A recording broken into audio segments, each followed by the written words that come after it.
बिस्मिल्लाहिर्रहमानिर्रहीम एंड अस्सलाम वालेकुम। Welcome to Skyline classroom. Skyline classroom में आज का हमारा टॉपिक है the complete summary of the Hamlet, play Hamlet. On a dark winter night a ghost walks the ramparts of the Elsinore castle in the Denmark. Castle होता है एक Denmark का, वहाँ पर एक जो है घोस्ट दिखाई देता है, एक भूत दिखाई देता है, discovered by the pair of the two watchman. पहले उस घोस्ट को, उस भूत को दो जो है वॉचमैन देखते हैं, then by the scholar Horatio. फिर एक स्कॉलर होता है होरेशियो, उसको वो देखता है उन घोस्ट को। The ghost resembles the recently deceased king Hamlet. और जो घोस्ट होता है वो रिजेंबल करता है, यानी एक जैसा दिखता है हेमलेट के। हेमलेट जो होता है वो भाई होता है क्लॉडियस का, और वो जो क्लॉडियस है वो क्या करता है कि वो अपने भाई जो हेमलेट है उसको मार के इनहेरिट करता है थ्रोन, यानी वो खुद बादशाह बन जाता है, और जो भाई की जो विडो होती है उसके साथ वो शादी कर लेता है, और उस क्वीन का नाम होता है गर्ट्रूड। ठीक है, गर्ट्रूड होता है उस हेमलेट की वाइफ का नाम, जो कि मर चुका है और अब उसका भूत दिखाई दे रहा है। When Horatio and the watchman bring prince Hamlet आता है, the son of the Gertrude का बेटा, एंड द डेड किंग, और जो हेमलेट का जो है डेड किंग है उसका बेटा, टू सी द घोस्ट, वो आकर देखता है उस भूत को। इट स्पीक्स टू हिम, तो वो घोस्ट जो होता है वो उससे बात करता है, declaring an ominously that it is indeed his father's spirit. वो कहता है कि मैं उसके मतलब बाप का यानी हेमलेट का स्पिरिट हूँ, रूह हूँ, and that he was murdered by the none other than the Claudius. और वो बताता है कि मुझे मारने वाला कोई और नहीं बल्कि क्लॉडियस है, उसका चाचा। Ordering him to seek revenge on the man who usurped his throne and married his wife. The ghost disappears with the dawn. और वो कहता है, जो घोस्ट होता है वो कहता है कि तुम बदला लो मेरी इस मौत का, ठीक है, और मेरी जो वाइफ के साथ उसने शादी की है उसने गलत किया है, और जो है थ्रोन जो है, जो बादशाह है वो भी उसने हथिया ली है। ये कहकर जो है भूत जो है वो गायब हो जाता है। Prince Hamlet devotes himself to avenging his father's death. Hamlet क्या करता है, अब वो फैसला करता है कि अब वो अपने बाप का बदला लेगा, but because he is contemplative and thoughtful by nature, he delays entering into deep melancholy and apparent madness.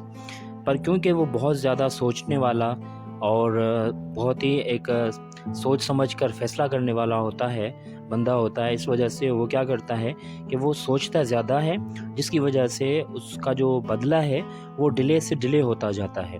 ठीक है, और आखिरकार वो एक मेलनकली के अंदर चला जाता है, और मैडनेस यानी एक पागलपन के हद तक वो जो है सोचने लगता है, इन चीज़ों को करने लगता है, उसका बिहेवियर ऐसा हो जाता है। Claudius and Gertrude worry about the princess erratic behaviour. जो उसकी माँ है और उसका जो चाचा है क्लॉडियस, उनको इसका ये बिहेवियर देखकर मतलब एक डर सा हो जा लगता है, and attempt to discover its cause, और वो कोशिश करते हैं कि पता चले कि इसकी असल वजह क्या है। They employ a pair of Hamlet's friends, Rosencrantz and Guildenstern. वो क्या करते हैं कि वो दो हेमलेट के ही दोस्त होते हैं, रोजेनक्रेंट्ज और गिल्डेनस्टर्न, उसको वो नौकरी देते हैं, कहते हैं कि आप जो है बन जाओ मतलब उसके जासूस बन जाओ और नज़र रखो हेमलेट पर। When Polonius the pompous lord chamberlain, Polonius जो होता है वो लॉर्ड चैम्बरलैन होता है, सजेस्ट दैट हेमलेट में be made with the love for his daughter. वो कहता है कि दूसरी कोई बात नहीं है बल्कि जो हेमलेट है वो उसकी बेटी के साथ, ओफिलिया के साथ उसका चक्कर चल रहा है, इस वजह से वो जो है पागल हो रहा है। Ophelia Claudius agrees to spy on Hamlet in conversation with the girl, और फिर वो क्लॉडियस जो है जासूसी करने को कहता है, और कहता है कि सुनो कि तुम वो उस लड़की के बारे में, उस लड़की से क्या बात करता है। But thought Hamlet certainly seems mad, पर उसको भी ये लगता है कि वो पागल हो चुका है, हेमलेट जो है वो पागल हो चुका है। He does not seem to love Ophelia, उसको लगता नहीं था कि वो ओफेलिया से प्यार करता है। He orders her to enter a nunnery and declares that he wishes to ban marriages. और वो क्या कहता है, वो हुक्म देता है कि जो है उसको भेजा जाए, मतलब एक कोर्स जो होता है ननरी का वो करने के लिए, और वो बैन लगा देता है शादियों पर। ठीक है। The ones who walk away from the Omelas, a group of the travelling actors comes to Elsinore. एक ग्रुप होता है एक्टर्स का, वो वहाँ से किले से गुजर रहा होता है। And Hamlet seizes upon an idea to test his uncle's guilt. अब हेमलेट को ये सोचता है कि क्यों ना इसके चाचा का जो गिल्ट है, जो दोष है या जो कसूर है, वो कंफर्म किया जाए पहले। He will have the players perform the scene closely resembling the sequence by which Hamlet imagines his uncle to have murdered his father. वो तय करता है कि वो उस तरीके का एक सीन जो है डेवलप करेगा और वो परफॉर्म करेगा, जो कि उसके जो फादर होता है उसको उसकी जो मौत होती है उससे रिजेंबलिंग होगा। मतलब वो सेम उसी तरीके का सीन होगा जैसे उसके चाचा ने उसके बाप को कत्ल किया था। So that if the Claudius is guilty, अगर क्लॉडियस गिल्टी होगा, ही विल श्योरली रिएक्ट, तो वो रिएक्ट करेगा। When the moment of the murder arrives in the theater, Claudius leaps up and leaves the room. जैसे ही वो scene जो है आता है मर्डर का, तो क्लॉडियस वहाँ से उठ खड़ा होता है और चला जाता है रूम छोड़कर। Hamlet and Horatio agree that this proves this his guilt. Horatio और हेमलेट को लगता है कि अब ये साबित हो चुका है कि वाकई में क्लॉडियस जो उसका है चाचा, उसी ने उसको हेमलेट को मारा है, किंग को मारा है। Hamlet goes to kill Claudius but finds him praying. Hamlet सीधा जाता है उसको मारने के लिए, पर क्योंकि वो देखता है कि वो पूजा कर रहा होता है, इस वजह से वो उसको बख्श देता है, ये सोचकर कि अगर मैं इस वक्त इसको मारूंगा तो वो सीधा जन्नत में चला जाएगा और उसको उसके किए की जो है सज़ा नहीं मिलेगी। तो इसीलिए वो क्या करता है, वेट करता है, फैसला करता है कि वो वेट करेगा। Claudius now frightened of the Hamlet's madness and fearing for his own safety orders the Hamlet be sent to England at once. अब हेमलेट की जो ये सारी हरकतें देखकर उसको और भी ज़्यादा डर लगता है, इसीलिए वो फैसला करता है कि उसको इंग्लैंड भेजा जाए। ठीक है। उसके बाद क्या होता है, Hamlet goes to confront his mother in whose bed chamber Polonius has hidden behind the tapestry. Hamlet अपनी माँ से मतलब जो है ना बहस कर रहा होता है, तो वहाँ पर जो चैम्बरलेन होता है पोलोनियस, वो पीछे छुपा हुआ होता है। Hearing the noise from the behind tapestry, और जब वो उसके मतलब पोलोनियस की आवाज़ सुनता है या उसके हिलाने की या हिलने की आवाज़ सुनता है, Hamlet believes that king is hiding there. Hamlet को लगता है कि शायद उस पर्दे के पीछे जो है वो बादशाह है। ही drawers his sword and steps through the fabric killing Polonius. वो अपनी तलवार निकालता है और वो सीधा उस पर्दे के पीछे वार करता है और पोलोनियस को मार देता है। For this crime he is immediately dispatched to England with the Rosencrantz and Guildenstern. इसी जुर्म की वजह से उसको जल्द ही इंग्लैंड भेजा जाता है अपने दो दोस्तों के साथ, जो कि रोजनक्रैंड्स होते हैं और गिल्डेनस्ट्रैन होते हैं। However Claudius plan for Hamlet includes more than the punishment. उससे ज़्यादा क्लॉडियस का जो है वो मतलब ये होता है कि वो उसको मतलब देश से या मुल्क से जो है बेदखल कर दें।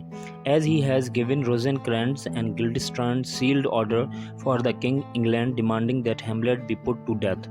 और वो क्या करता है कि वो अपना हुक्मनामा भी रोजनक्रैंड्स को और गिल्डेनस्ट्रैन को देता है, ताकि वो जाकर इंग्लैंड के बादशाह को दिखाएं। ठीक है। और फिर वो उस पर लिखा होता है कि वो उसको जल्दी मौत की सज़ा दे। In the aftermath of her father's death, जैसे ही ओफेलिया के वालिद की डेथ हो जाती है, वो ख़ुद जो है मतलब एक गहरे सदमा उसको पहुंचता है और वो अपने आप को दरिया के अंदर जो है सुसाइड कर लेती है दरिया में। पोलोनियस सन लॉरेट्स, जो पोलोनियस का बेटा होता है Laertes, who has been staying in France, जो कि फ्रांस में होता है, अब वो वापस आता है डेनमार्क और वो गुस्से में होता है। क्लॉडियस कन्विंस करता है उसको कि हेमलेट ने ही उसके फादर को और उसकी सिस्टर को मारा है, ठीक है। और होरेशियो जो है वो किंग के लेटर्स रिसीव करता रहता है, जिसमें ये लिखा होता है कि प्रिंस को कहो कि वो वापस डेनमार्क आ जाए, ठीक है, ताकि फिर वो उसी को रास्ते में जहाज़ में ही मरवा दे। Claudius concocts a plan to use Laertes' desires for the revenge to secure Hamlet's death, और फिर वो उसी का यही प्लान होता है कि लॉरेट से वो बदला दिलवाएगा और अपने दुश्मन को यानी हेमलेट को मरवा देगा। Laureates will fence with Hamlet in innocent sport, but Claudius will poison Lauret's blade. ये क्या करता है कि लॉरेट्स और हेमलेट का आमना सामना करवाता है, और वो क्या करेगा कि क्लॉडियस जो है उसने उसकी जो स्वॉर्ड होती है, जो तलवार होती है या चाकू जो होता है या खंजर जो होता है, उसको जो है वो डबो देता है किसी पॉइजन में, ठीक है। जैसे ही वो एक कट लगेगा उसको हेमलेट को, तो वो मर जाएगा। एज अ बैकअप प्लान, एक दूसरा बैकअप प्लान भी वो बनाता है। वो कहता है कि वो एक पॉइज़न से भरी हुई एक बोतल रखेगा वहाँ पर, जिसमें से वो पिएगा, जो मतलब जीत जाएगा फिर वो उसको वो बोतल में से पिलाया जाएगा, और वो जैसे ही अगर वो हेमलेट बच भी जाता है तो वो उस बोतल से पिएगा और वो मर जाएगा। Which he will give him Hamlet to drink, ठीक है, ये हो गया। Hamlet returns to the vicinity Elsinore just as Ophelia's funeral is taking place। वापस आ जाता है डेनमार्क में है हेमलेट, जब वो ओफेलिया का जो है फ्यूनरल चल रहा होता है। Stricken with a grief he attacks laureates and declares that he had in fact always loved Ophelia. जैसे ही मतलब उसको दुख तो बहुत होता है उसकी मौत का, और फिर वो हमला कर देता है उस पे, उसके भाई पर, लॉरेट्स पर, और उसको बताता है कि वो उसका कातिल नहीं है, बल्कि वो तो उससे बहुत प्यार करता था। Back at the castle he tells Horatio that he believes one must be prepared to die. वो होरेशियो से कहता है कि हम में से दोनों में से कोई एक आज बचेगा और कोई एक मरेगा, since death can come at any moment, और किसी भी वक्त मौत आ सकती है। Foolish courtier name Austric arrives on the Claudius order to arrange a fencing match between the Hamlet and Laureats। एक बेवकूफ़ जो है कोर्टियर होता है और ऑस्ट्रिक, वो आता है और वो मैदान तैयार करता है, ठीक है, उसके लॉरेट्स और हेमलेट के लड़ने का। द स्वॉर्ड फाइटिंग बिगिंस, अब वो तलवारबाजी की जो लड़ाई है वो शुरू हो जाती है। हेमलेट स्कोर्स द फर्स्ट, हेमलेट जो है पहले मतलब हिट करता है, और वो जो पानी होता है या जो बोतल रखी हुई होती है गोबलेट, उसको पीने में से वो इनकार कर देता है। Instead Gertrude takes a drink from it, और उसकी जगह गर्ट्रूड को मतलब जो ना पता नहीं होता, वो उसमें से, उस बोतल में से पी लेती है जिसमें जहर मिला हुआ होता है। And is swiftly killed by the poison, और फिर वो मर जाती है। Laertes succeeds in wounding himself, और लॉरेट्स भी जो है वो उसको ज़ख्म देने में कामयाब हो जाता है हेमलेट को। हेमलेट जल्दी से नहीं मरता, ठीक है, उस जहर की वजह से, और वो क्या करता है, लॉरेट्स को मारता है पहले अपने ब्लेड से, अपने खंजर से या अपने उस तलवार से, और उसके बाद क्लॉडियस को जो है रिस्पॉन्सिबल कहलाता है, मतलब रिस्पॉन्सिबल कहता है कि वो क्वीन की डेथ का जो है रिस्पॉन्सिबल है। He dies from the blade's poison, हालांकि वो मर जाता है उस ब्लेड के पॉइजन से। Hamlet then stabs Claudius through with the poison sword, उसी तलवार से फिर वो जो है ना मारता है क्लॉडियस को, ठीक है, क्लॉडियस उसका जो चाचा होता है। And forces him to drink down the rest of the poison wine, और फिर वो बचा हुआ जो वाइन होता है जिसमें जहर होता है वो उससे ज़बरदस्ती उसको पिलवाता है।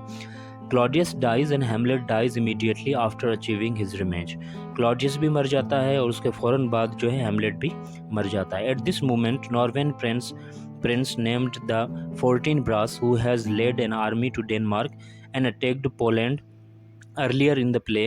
अब इस जगह पर नॉर्वेन का प्रिंस एक 14 ब्रास होता है जो कि डेनमार्क आता है, और वो पोलैंड पर भी हमला कर चुका होता है पहले, ठीक है।